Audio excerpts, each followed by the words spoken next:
Hello, it's Caroline Bolderston with Coaching on the Go.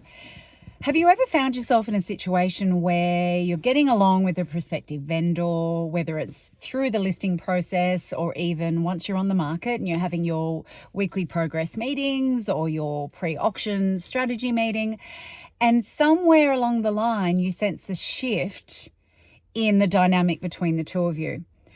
Sometimes you start to feel that things have gone off for some reason, but you can't pinpoint why. I wanted to share with you some observations I've been making from working with agents one-on-one and running through some of their conversation approaches. And it's the whole concept of knowing the importance of low resistance language. What I mean by this is often we're unaware of the word choices that we are using, how they are actually impacting in a negative way the results that we get. And the best example I have of this is when you use the term, when you're speaking to, let's use the scenario of a current vendor. They might have price expectations that are 10%, 20% above market. And you're wanting to educate them. You're wanting to share a different view with them. You're wanting to share with them information or insights from the market to help them understand the reality of the market conditions.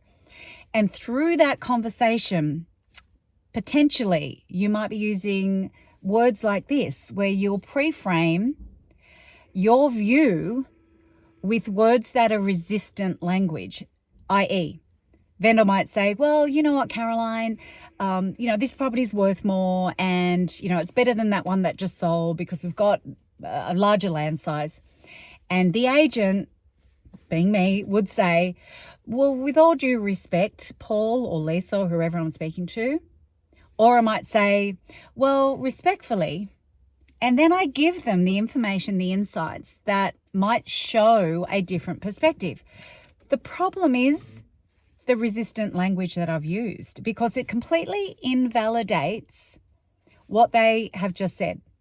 And as an agent, if you're not aware of your language and how your client is saying our property is better because it has this, the minute you say with all due respect or respectfully, you are invalidating everything they've said, which means they start to feel that you are offside because you're not validating their thinking, their thoughts, their feelings. I'm not saying you have to agree with them, but be really careful that you're not using language that creates resistance, creates tension.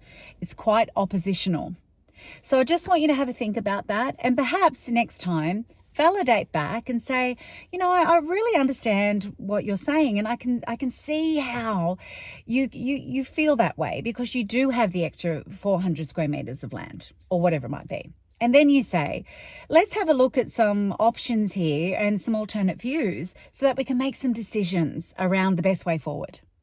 So if you're saying that rather than respectfully or with all due respect, hopefully your client is still feeling that you're validating them, you're backing them. There's no resistance there in that moment. So I know this is a slightly longer one than usual.